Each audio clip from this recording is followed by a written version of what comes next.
پنجاب حکومت ایکشن میں اب کبوتربازوں کے خلاف کریک ڈاؤن درجنوں جال توڑ دیے گئے۔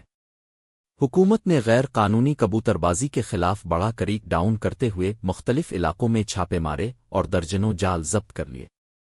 حکام کے مطابق یہ کارروائی جانوروں کے حقوق کی خلاف ورزی اور غیر قانونی جاوے کی شکایات پر کی گئی۔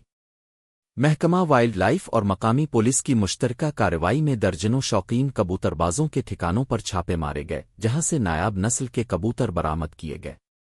کارروائی کے دوران کئی افراد کو گرفتار بھی کیا گیا۔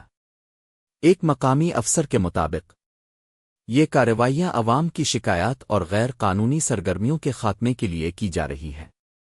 کبوتربازی بعض اوقات جاوا اور غیر قانونی شرطوں کا سبب بھی بنتی ہے، جس پر قابو پانے کے لیے سخت اقدامات ضروری ہیں۔ یہ پہلا موقع نہیں جب حکومت نے کبوتربازی کے خلاف کریک ڈاؤن کیا ہو۔